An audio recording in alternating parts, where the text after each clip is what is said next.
안녕하세요. RNA 플러스 김세원입니다. 나는 블랭크한 사람이 되고 싶다 발표를 시작하겠습니다. 제가 어떤 사람이 되고 싶은지를 알아보기에 앞서 제가 찾은 제 자신의 세 가지 핵심 역량을 알아보는 시간이 필요합니다. 제가 찾은 제 자신의 세 가지 핵심 역량은 다음과 같습니다. 첫 번째, 긍정입니다. 긍정은 어려움 속에서 용기와 희망을 잃지 않기 위해 필수적 요소입니다. 긍정은 나를 뛰어넘어 주변 모두를 움직이게 하는 힘이 있습니다.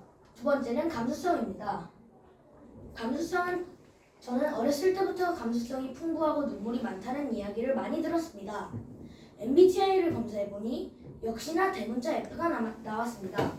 감수성은 다른 사람과 외부 자극에 민감하고 빠르게 반응하며 이것을 유연하게 수용하고 이해하는 능력입니다. 세 번째는 공감 능력입니다. AI 시대 로봇이 결코 대체할 수 없는 인간 고유의 능력인 공감 능력은 서로 공감을 바탕으로 이해하면 결국 뛰어난 소통 능력으로 연결되게 하는 힘이 있습니다. 따라서 저는 이 세 가지 핵심 역량을 바탕으로 디저트 같은 사람이 되고 싶습니다. 디저트는 쌀이나 고기처럼 누군가의 메인 식사가 될 수는 없습니다. 하지만 한 끼 식사의 정서적 클라이막스라 느껴질 만큼 톡톡한 역할이 분명히 있습니다. 누군가의 불행을 위로하거나 다독이는 일은 정말 쉽지 않은데 디저트는 그걸 해냅니다. 달콤하고 예쁜 디저트 하나가 순식간에 우리 엄마와 이모들의 기분을 끌어올려줍니다. 우리가 읽은 책 달라도 괜찮아 우린 함께니까에서도 제가 생각하는 디저트 같은 사람이 등장합니다. 승진 아버지는 승진이 어머니에게 페랭이 꽃을 선물함으로써 그녀에게 디저트 같은 사람이 되었습니다. 승진이와 호곤이는 승진 아버지가 사오신 삼겹살로 함께 파티를 하기로 했지만 승진 아버지는 삼겹살을 살 돈으로 꽃과 화분을 사 교통사고로 장애인이 된 승진 어머니에게 선물하고 대신 두부로 파티를 함으로써 장애로 인한 부정과 슬픔에 차 있었을지도 모르는 어머니에게 기쁨을 주었습니다. 여기서 페랭이 꽃은 승진이 어머니에게 디저트 같은 존재를 했으리라 믿습니다. 여기서 재미있는 사실 한 가지를 더 덧붙이겠습니다. 제 이름 김세호는 세상의 온기를 더하라는 뜻으로 저희 부모님께서 저에게 지어주신 이름입니다. 네. 어쩌면 저는 이름부터 인간 디저트로 살아가도록 주어진 게 아닐까요? 저는 긍정, 감수성, 그리고 공감 능력이라는 역량을 바탕으로 소소하지만 확실한 행복을 주는 사람이 되기 위해 지금부터 꾸준히 노력할 것입니다. 여러분은 지금 어떤 고민이 있으신가요? 달달한 공감이, 한 조각 위로와 용기가 필요한 순간에 저를 찾아주세요. 감사합니다. 네, 좋습니다. 안녕하세요. 저는 제가 어떤 사람이 되고 싶고 그리고 그에 따른 역량과 그리고 그에 따른 이유를 발표할 김윤우입니다. 여러분이 되고 싶은 사람의 모습은 무엇인가요? 보통 사람들은 배려심이 깊고 논리적이고 지능이 일단 좋고 그 다음에 사람들이 신뢰하는 높은 사람 그리고 갈등을 평화롭게 무력이 없이 해결하는 사람 그리고 제일 중요한 건 다른 사람들을 잘 배려하는 사람이 대부분 다 그렇게 생각할 겁니다. 왜냐면 이게 가장 중요하기도 하고 가장 평범한데 게다가 쓸모도 가장 많이 있는 것이기 때문입니다. 만약에 그러면 혹시 이런 특징을 지닌 일상생활이나 다른 곳에서의 것들에 빗대어 생각해 보았을 때 가장 맞는 것은 무엇일까요? 저는 그것이 법이라고 생각합니다. 법의 특징은 법은 누구에게나 평등하며 사람들이 신뢰하는 높은 것입니다. 사실 이것은 판사, 검사, 변호사도 법을 다루는데 법을 다루면서도 신뢰하고 되게 높은 자리에 있는 것이 최고의 자리에 있는 것이 법입니다. 여러분은 제일 최고의 직업이 의사, 변호사, 판사 이런 거라고 생각할 수 있지만 그것들을 또 다스리는 것은 법이라고 생각합니다. 법은 논리적이고 평화적으로 갈등을 해결합니다. 법은 항상 국제와 국내 사회 간 갈등이 있을 때 갈등을 평화적으로 해결했습니다. 이것 중에 한 예가 유엔이나 아니면 국제법이죠. 아무리 한쪽이 불쌍하든 비겁하든 평화적으로 갈등을 마무리했습니다. 아무리 한쪽이 비겁하더라도 법을 잘만 지키기만 하면 법은 어쨌든 그쪽을 보호해주고 도와줄 수밖에 없습니다. 저는 법 같은 사람이 되고 싶습니다. 저는요 모든 사람이 신뢰하는 든든한 사람이 되고 싶습니다. 저는 옛날부터 약간 제가 믿는 사람이 여럿 있으면 저는 뿌듯함을 느꼈습니다. 그리고 무력을 쓰지 않고 갈등을 해결하고 싶습니다. 저는 반장에 나갔을 때도 항상 저의 공약은 딱 이거였습니다. 항상 갈등을 해결할 수 있습니다. 이런 공약이 있었는데 이게 제가 중요하게 생각하는 이유는 제가 제 손으로 갈등을 해결했을 때 얻는 뿌듯함과 그리고 그 둘의 사이가 좋아지는 그걸 보기가 되게 좋기 때문입니다. 그리고 어느 때나 논리적이고 똑똑하며 공정한 사람이 되고 싶습니다. 이거는 그냥 누구나 다 똑똑하면은 되게 얻는 이점이 많고 공정하면은 첫 번째 제일 중요한 조건 신뢰하는 든든한 사람 이런 조건을 만족할 수 있어서 넣어봤습니다. 저희가 배운 책 톰 소여의 모험과 관련 지어보겠습니다. 톰 소여의 모형에서는 옛날 미국 개척 시기에 미국의 무질점 그리고 차별에 대해서 적나라하게 보여주고 있는 책입니다. 이때는 흑인과 백인의 차별이 당연했고 그래서 이 책의 주인공은 백인인데 흑인 친구를 가서 학교에 못 가는 친구를 가서 일부러 학교에 대한 얘기를 하면서 되게 좋지 않은 말을 했던 책 안에 있는 에피소드가 있습니다. 이때는 전쟁이 너무나도 당연해서 아이들도 전쟁이 당연하다 이렇게 잘못 배웠습니다. 책에서도 아이들이 전쟁놀이를 하고 그리고 원시인처럼 옷을 벗고 뛰어놀며 그리고 약간 야만적으로 생각하는 야만적인 게 당연한 거라고 그렇게 하면서 저 놀이터에서 놀이를 한 그런 한 장면이 있었습니다.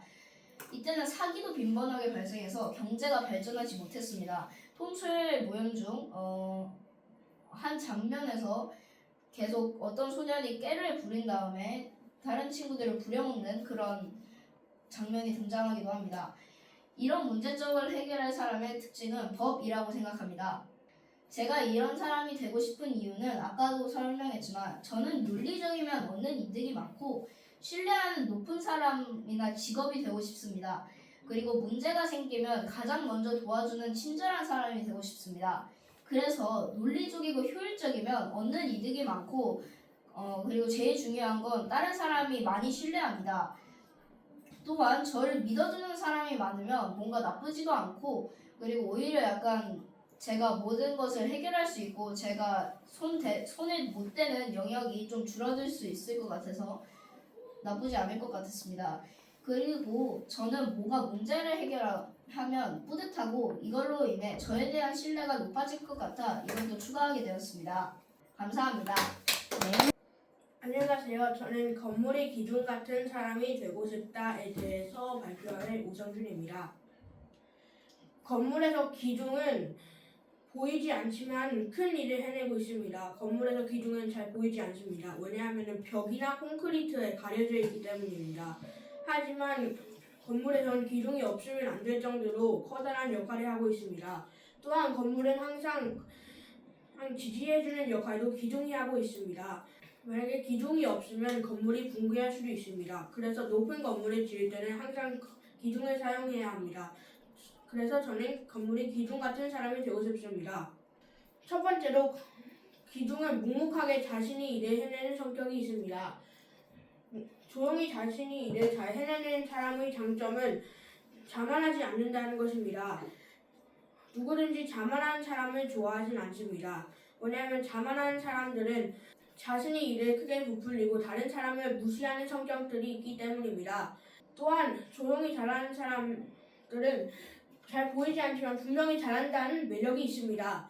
그것은 그냥 잘한다는 것과는 다른데요. 그것은 잘 보이고 잘하는 것들도 있기 때문입니다.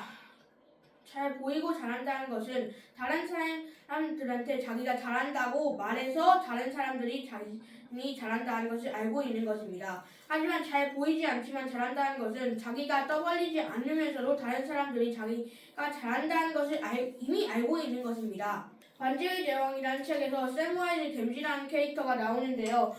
이 캐릭터는 자신이 일을 조용히 해내는 성격을 갖고 있었습니다. 그의 역할은 주인공인 프로드가 여정을 끝마칠 수 있도록 도와주는 것이었는데요. 주인공인 프로드가 포기하려고 할 때 격려해주고 때로는 짐을 대신 들어주는 역할도 하고 있었습니다. 결국 이 캐릭터의 훌륭한 업적 때문에 결국 프로드가 여정을 마칠 수 있었습니다. 또한 기둥은 건물을 항상 지지해준다는 장점도 있습니다. 항상 다른 사람들을 도와주고 지지해주는 사람에게는 다른 사람들이 더 잘하게 할 수 있다는 장점이 있습니다. 다른 사람들이 더 잘하게 된다면 사회 구성원들이 실력이 높아지는 것으로 사회가 발달된다고 볼 수 있습니다. 그렇게 해서 다른 사람을 도와주는 것은 긍정적인 영향을 끼칠 수 있습니다. 또한 활동을 잘한다는 장점도 있습니다. 협동을 잘하는 것은 같이 해야 되는 활동들이 많은 현대 사회에서 분명하게 강점이 될 수 있습니다. 핵폭탄 뒤 최후의 아이들에는 이런 말이 나옵니다. 도움이 필요한 곳에서는 도움을 줄 알아야 한다. 말하는 말입니다. 핵폭발 뒤 최후의 아이들은 핵폭발 뒤 사회 질서가 붕괴된 사회에서 살아가는 아이들에 대한 내용입니다. 이 책에서는 도덕을 잘 지키면 그렇게 되지 않았을 거고 만약에 그렇게 돼도 상황이 이처럼 나쁘진 않았을 거라고 얘기합니다. 그래서 이 책에서는 남을 지지하고 도와주는 것이 그렇게 중요하다는 것을 이야기하고 있습니다. 또한 그렇게 하지 않으면 사회 질서가 붕괴할 수도 있다는 것을 이야기해주고 있었습니다.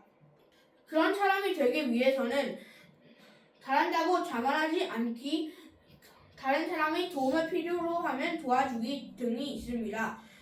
또한 그 외에는 다른 사람이 도움이 필요로 한지 물어보기 또는 자신의 실력을 쌓으려고 노력을 하기 등이 있습니다. 감사합니다. 안녕하세요. 저는 이승찬입니다. 제가 오늘 발표할 제목은 나는 시계 같은 사람이 되고 싶어요입니다. 제가 오늘 발표할 순서는 첫 번째로 나의 롤모델은 아빠, 두 번째로 우리 아빠의 영향, 세 번째로 아빠는 시계, 네 번째는 아빠, 시계, 그리고 링컨, 마지막으로는 결론입니다. 저의 롤모델은 아빠입니다. 이름은 이재혁이고 나이는 48세, 직업은 교통 엔지니어입니다. 모습은 저와 똑같이 비슷하게 생겼습니다. 저희 아빠가 가진 능력은 정직함, 성실함, 책임감이라고 생각합니다. 정직함은 모르는 일을 아는 척하지 않고, 성실함은 회사에서 우수사원으로 뽑힌 것이고, 책임감은 아파도 가족을 위해 꾸준히 출근하는 것입니다. 하지만 정직하지 않으면 신뢰감이 떨어지고, 성실하지 않으면 일의 완성도가 떨어지고, 책임감이 없으면 모든 일을 대충하게 됩니다. 이런 영역들과 관련된 물건은 시계라고 생각합니다. 시계는 정직함, 성실함, 책임감을 모두 가지고 있다고 생각합니다. 정직함은 정확하게 시간을 알려주고, 성실함은 시계바늘을 꾸준히 움직이고, 책임감은 톱니바퀴가 시계를 멈추지 않게 돌립니다. 그리고 이런 영역들과 관련되는 책은 흑인 노예를 해방시킨 링컨이라고 생각합니다. 여기서 링컨은 어렸을 때 가난했지만 성실하게 공부를 했습니다. 여기서 성실함이 느껴진다고 생각합니다. 링컨이 커서 철공과 식료품점을 파는 일을 했는데 일을 끝낸 후 확인해보니 한 손님에게 거스름 돈을 조금 안 줬다는 것을 깨달았습니다. 적은 돈이고 전기도 없고 먼 거리에다가 밤이어서 어두컴컴했지만 링컨은 가서 돈을 돌려주었습니다.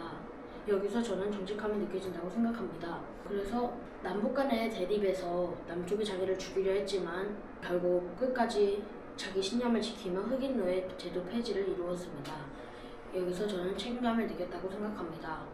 결론적으로 롤모델은 아빠입니다. 저희 아빠는 시계와 같이 정직, 성실, 책임감을 가지고 있습니다.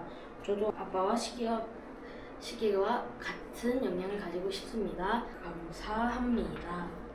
안녕하세요. 지금부터 저의 꿈에 대해 설명해 보겠습니다. 믹서는 나의 꿈 비유, 그 다음에 나의 꿈, 그 다음 책 분석, 그 다음 가지고 싶은 역량, 그 다음에 역량 향상 위한 내 노력이랑 저의 메시지를 설명해 보겠습니다. 가장 먼저 저의 꿈 구조물에 대해서 설명해 보겠습니다. 제가 가지고 싶은 역량은 협력이랑 전달력이랑 창의적 사고입니다. 저는 작가를 행복과 웃음 관계자라고 생각합니다. 그리고 제게 이 꿈을 갖게 된 책은 나의 목과 모두의 행복을 하는 책입니다. 저는 행복과 웃음 전달자가 되고 싶습니다. 저는 그래서 힘든 일이 있는 사람의 웃음을 찾아주고 그들에게 힘이 되어주고 싶습니다. 그러기 위해서는 따뜻한 마음과 그 마음을 전하기 위해서 전달력이 필요합니다.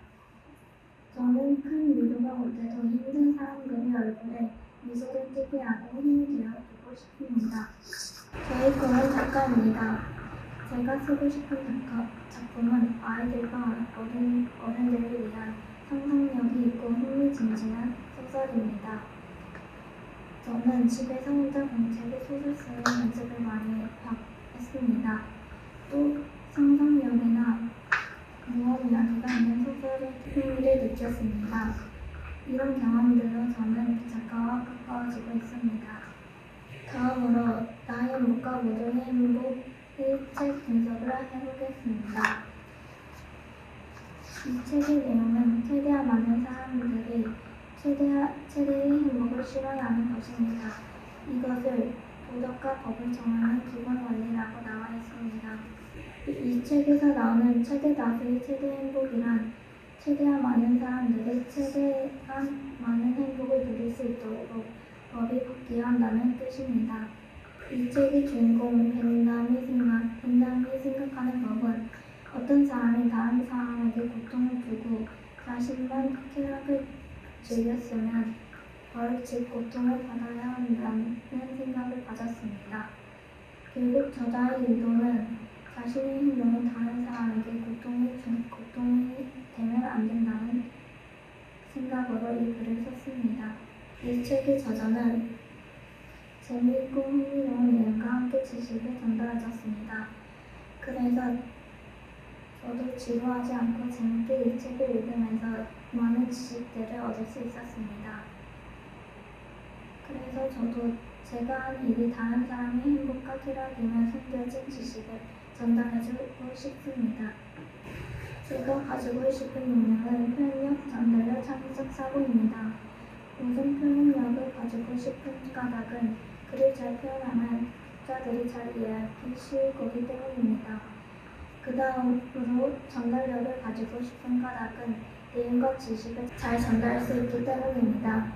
마지막으로 창의적 사고 역량을 가지고 싶은 까닭은 상상력을 이용해 창의적인 글을 쓸 수 있기 때문입니다. 이번에는 역량 향상을 위한 저의 계획과 노력은 경험을 쌓고 타인과 대화를 많이 하고 책을 많이 읽는 것입니다.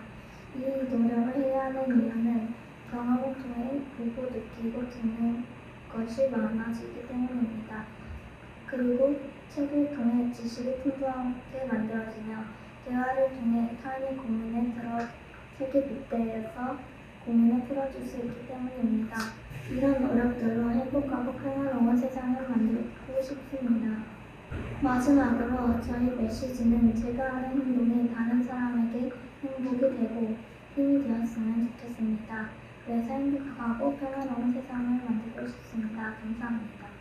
안녕하세요. 김하율입니다. 지금부터 저의 발표를 시작하겠습니다. 먼저 저는 저울 같은 사람이 되고 싶습니다. 먼저 저울의 특성은 세 가지로 나눌 수 있는데요. 첫 번째는 수평의 특성이 있습니다. 수평의 특성은 치우치지 않는 공평함입니다. 두 번째로 0점 조절 나서는 무게를 재기 전 반드시 0에 초점을 맞춰야만 정확한 값을 얻을 수 있습니다. 세 번째로 조그만 것도 놓치지 않는 정밀함입니다. 아주 가벼운 것도 놓치지 않는 정확함이라고 보면 됩니다. 저의 꿈은 형사 판사입니다.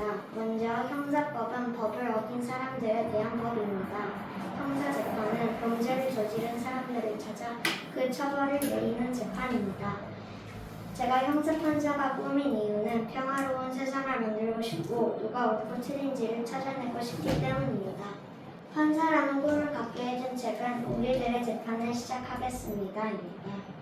우리들의 재판을 시작하겠습니다의 줄거리는 학교에서 샌드위치가 사라지자 아이들은 범인을 찾기 위해 판사, 변호사, 검사로 역할을 나누어 범인을 찾아냅니다. 이 책으로 받은 영향은 판사가 되려면 책에 나오는 레오처럼 공정함과 지혜로움을 가지고 신중하게 생각해 나아가야겠다는 있다고 생각을 했습니다. 판사가 되기 위한 역량은 첫 번째 결단력입니다. 제가 내린 올바른 결론에 대해 불확실하지 않고 자신감 있는 자세를 가지는 것입니다.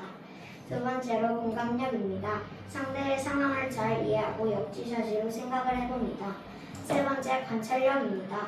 거짓말이나 사기를 잘 알아보고 상황을 잘 판단합니다. 네 번째로 도덕성입니다. 한쪽으로 치우친 판결이 아니라 편견 없이 올바른 판단을 내려야 합니다. 판사가 되기 위한 노력은 현재 하고 있는 노력은 다양한 종류의 책을 읽고 법률 분야에 대한 관심을 키웁니다. 두 번째로 학교에서 공부를 열심히 하고 읽고 생각하는 법을 배우고 법에 관련된 책을 많이 읽습니다. 앞으로 미래에 해야 할 노력은 로스쿨에 들어가기 전에 사건을 판단할 수 있는 정직하고 바른 마음을 가집니다. 네 번째로 변호사 시험에 합격해 법률 전문가 자격을 얻습니다. 로스쿨이란 법학 전문 대학원으로 변호사, 판사, 검사와 같이 법 전문가가 되기 위해 가는 학교입니다. 로스쿨에 가서 해야 할 것은 첫 번째, 법을 전문적으로 배우며 실력을 쌓아가야 합니다. 두 번째, 변호사 시험을 합격합니다. 변호사 시험은 법률 지식과 실무 능력을 평가하는 시험입니다. 지금까지 저의 발표를 들어주셔서 감사합니다. 안녕하세요. 저는 에디슨에 대하여 발표할 5학년 한규아입니다. 먼저 목차부터 소개하겠습니다. 1번 나의 롤모델 소개, 2번 롤모델의 역량, 3번 선택한 역량의 중요성과 필요성, 4번 선택한 역량을 비유한 대상, 5번 연관된 책, 그리고 마지막 마무리입니다. 먼저 저의 롤모델을 소개하겠습니다. 저의 롤모델은 토마스 에디슨입니다. 에디슨은 어릴 때부터 몸이 약했습니다. 그럼에도 공부한 것에 대해 연구를 계속했고 결국에는 목표를 달성합니다. 제가 에디슨이 이렇게 성공할 수 있었던 이유는 끈기 있게 노력을 했기 때문이라고 생각합니다. 제 롤모델인 에디슨의 역량은 포기하지 않는 끈기라고 한마디로 나타낼 수 있을 것 같습니다. 3번 선택한 역량의 중요성과 필요성. 제가 에디슨을 선택한 역량은 끈기입니다. 끈기는 사람의 삶을 바꿀 수 있다고 생각합니다. 왜냐하면 아무리 머리가 좋아도 끈기가 없으면 성공하지 못하기 때문입니다. 그리고 이런 말이 있죠. 끝까지 노력하는 사람이 승자하는 말입니다. 이 뜻은 포기하면 이룰 수 있는 게 하나도 없다는 뜻입니다. 그러므로 끈기 있게 노력을 해야 결국에는 성공을 할 수 있습니다. 제가 이 다이어그램을 한마디로 표현을 하자면 끈기가 없으면 아무것도 할 수 없다입니다. 4번 선택한 역량을 비유한 대상. 저는 이 포기하지 않는 끈기를 거북이로 비유하고 싶습니다. 왜냐하면 토끼와 거북이 책에서 토끼가 아무리 경기에서 유리한 것을 알고 있지만 끈기 있게 결승선을 걸어가서 승리를 했기 때문입니다. 이에 대한 저의 기조는 포기하고 싶은 일이 있어도 최선의 노력을 다한다입니다. 그리고 제가 앞으로 살고 싶은 삶은 제가 원하는 목표를 이루기 위해 끝없이 도전하여 성공을 이루는 삶입니다. 5번째, 연관된 책. 저는 이 에디슨의 역량을 나는 말랄라라는 NSC 도서로 같이 묻고 싶습니다. 왜냐하면 말랄라는 아무리 고난과 위험을 많이 겪었어도 희망과 끈기를 잃지 않았습니다. 왜냐하면 나라의 독립을 위해서였습니다. 저는 어느 때라도 희망을 가지고 끈기를 가지려고 노력을 할 것입니다. 마치 에디슨과 말랄라가 했던 것처럼요. 그리고 마지막으로 마무리하겠습니다. 에디슨은 꾸준함의 아이콘이었고 말랄라도 포기하지 않는 마음을 가진 사람입니다. 저의 생각은 이렇게 포기를 하지 않고 끝까지 노력을 한다는 것이 정말 대단하다고 생각합니다. 그리고 저는 이런 위인들에 대해 약간 배우고 싶은 점은 긍정적 마인드와 끈기입니다. 이때까지 5학년 한규아 발표였습니다. 감사합니다. 안녕하세요. 저는 이루리입니다. 저는 오늘 뜨끈한 밥 한 공기라는 주제로 발표를 하겠습니다. 공감과 배려를 실천하는 사람, 그것이 제가 되고 싶은 모습입니다. 저는 유치원 때부터 초등학교 때까지 매년 리더십이 있다는 말이 들어왔습니다. 처음에는 단순한 칭찬이라고 생각했지만 이번 발표를 준비하면서 왜 그런 말이 들었는지 생각해 보았습니다. 그 말을 들은 이유를 생각해보니 저는 재밌고 유쾌하기도 하지만 친구들의 입장을 먼저 생각했습니다. 또 친구가 갈 길을 못 잡을 때 먼저 가서 도와주거나 팀 활동에서 친구들의 의견을 종합해보기도 했습니다. 이런 경험들을 바탕으로 저희 세 가지 역량을 발견했습니다. 첫 번째, 공감 능력, 두 번째, 조정 능력, 세 번째, 실행 능력입니다. 저는 친구들과 함께 하는 것을 중요하게 여깁니다. 이런 역량들을 종합하여 저는 뜨끈한 밥 한 공기 같은 사람입니다. 화려하진 않지만 식사의 중심이고 모두에게 힘이 되는 존재입니다. 없으면 서운하고 있으면 든든한 밥 한 공기처럼 저는 사람들에게 꼭 필요한 존재가 되고 싶습니다. 그래서 저는 10대를 위한 정의란 무엇인가 라는 책을 골랐습니다. 이 책에서는 정의란 무엇인가 스스로 생각해보게 하고 다른 사람의 입장에서도 먼저 생각해보게 합니다. 이 책에서는 공감과 배려는 단순한 친절이 아니라 함께 생각하는 힘이라고 배웠습니다. 이 책에서는 돈 버는 최우선시해야 하는가? 돈으로 생명과 자유를 사는 것이 올바른 것인가? 다수가 행복할 수 있다면 소수는 불행해도 되는 것인가? 등 여러 가지 사례를 보면서 고민해보았습니다. 진짜 정의랑 더 좋은 사회를 만들기 위하여 고민하고 대화하는 과정이라고 배웠습니다. 그래서 저희 꿈은 글을 통해서 사람들에게 생각할 기회를 주고 사람들이 세상을 더 또렷하게 볼 수 있도록 깊게 생각하는 것을 돕고 싶습니다. 저는 친구들의 마음을 살피고 함께 가는 리더, 누군가에게 꼭 필요한 존재, 더 좋은 세상을 만들기 위해 노력하는 사람이 되고 싶습니다. 뜨끈한 밥 한 공기처럼 화려하지 않아도 누군가에게 꼭 필요한 사람, 함께 가는 따뜻한 사람, 그런 사람이 되겠습니다. 감사합니다. 안녕하세요. 저는 RNA5+ 김시호입니다. 오늘 저는 별처럼 빛나게 성장한 나에 대해 설명하겠습니다. 일단 저가 설명할 순서는 첫 번째 다이어그램에 대해 살펴보겠습니다. 두 번째 MSC 책에 대해 설명하겠습니다. 세 번째로는 세 가지 역량에 대해 설명할 건데요. 이는 리더십, 긍정적인 미래 조망 역량, 그리고 끈기가 있습니다. 네 번째로는 저의 대상에 대해 설명할 거고 마지막으로는 저의 성장에 대해 설명할 것입니다. 우선 다이어그램부터 살펴보겠습니다. 저가 닮고 싶은 인물은 녹두 장군인데요. 저가 녹두 장군을 닮고 싶은 이유는 저가 닮고 싶은 역량을 가지고 있기 때문입니다. 이런 역량은 리더십, 긍정적인 미래 조망 역량, 그리고 끈기가 있습니다. 저가 그래서 선택한 대상은 별입니다. 따라서 저는 사람들에게 긍정적인 영향력을 주는 사람이 되고 싶습니다. 그러면 이런 저가 닮고 싶은 정봉준이 나오는 MSC 책에 대해 소개하겠습니다. 서찰에 전하는 아이에 나오는 정봉준은 농민군을 이끌어 항토현 전투 등에서 승리하였으며 일본군의 경복궁 침범에 맞서 2차 동학농민운동을 일으켰습니다. 이런 정봉준이 가진 역량은 첫 번째 리더십이 있습니다.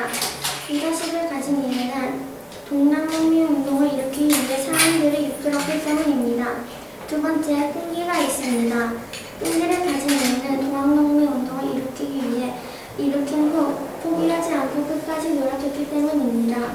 마지막으로는 긍정적인 미래조망 역량을 가지고 있습니다. 이는 농민들의 미래를 희망차게 해주었기 때문입니다.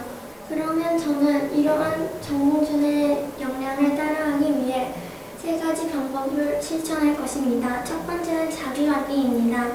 자기관리를 하면 심리적인 통제력을 늘릴 수 있을 것입니다. 두 번째는 감정기반 코칭입니다. 감정기반 코칭을 하면 단점이 아닌 감정을 발견해 성과를 만들 수 있을 것입니다. 마지막으로는 적극적인 소통하고 경청하기입니다. 타인을 존중하고 듣고 대답한다면 리더로서의 일을 더 잘할 수 있을 것입니다. 두 번째로는 긍정적인 미래 조망 역량이 있습니다. 이런 역량을 갖추기 위해서는 긍정적으로 세상을 바라보고 미래에 대한 일들을 걱정하지 않고 다른 사람의 미래도 긍정적일 수 있게 도와주기입니다. 긍정적으로 세상을 바라본다면 힘들고 어려운 상황을 극복할 수 있게 합니다. 미래에 대한 일들을 걱정하지 않는다면 미래에 대한 긍정적으로 생각하기 시작합니다. 다른 사람의 미래도 긍정적일 수 있게 도와준다면 다른 사람의 미래를 희망차게 만들 수 있을 것입니다. 마지막으로 끈기가 있습니다. 끈기를 갖추기 위해서는 포기하지 않는 마음을 기르고 새로운 것에 도전하며 자신감을 기르기입니다. 포기하지 않는 마음을 기른다면